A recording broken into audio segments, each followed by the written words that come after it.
యేసుక్రీస్తు పరిశుద్ధ నామమును బట్టి మన కుటుంబం ప్రభులో నిలిచుట కోసం మనం క్రీస్తునందు నిలిచిన విషయంలో గలతీ పత్రిక 5:5 చూస్తే 24 దేవుని ఆకాంక్షిస్తుంది. క్రీస్తు యేసు సంబంధులు శరీరమును తన ఇచ్ఛలతోనూ దురాశలతోనూ సిలువ వేసి ఉన్నారు.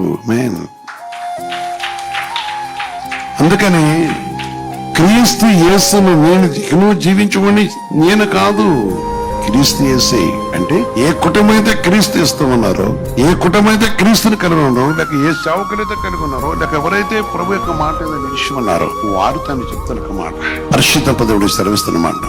సర్వోన్నతమైన దేవుని యొక్క సన్నిధుల విషయాన్ని మనం గ్రహించి మన విచ్చులతో కూడా సిలువ వేసి ఉన్నారు.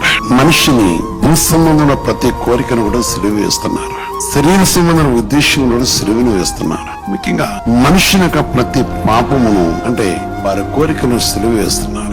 పరిశుద్ధ దేవునితో కలిసి సర్వోన్నతమైన దేవుని యొక్క మాటను బట్టి, జీవన దేవునితో నిలిచి, సర్వశక్తి గల దేవుని యొక్క మాటను బట్టి నాడు నేడు ఏకరీతున్న దేవుడు, మన ప్రేమించిన దేవుడు, మన కనికరించిన దేవుడు, మనపై తన కృపణించిన దేవుడు, మనతో తన కటాక్షించిన దేవుడు, మనతో తనక పరిశుద్ధి వెనక బహుసాక్షి మనతో నిలిచిన దేవుడు.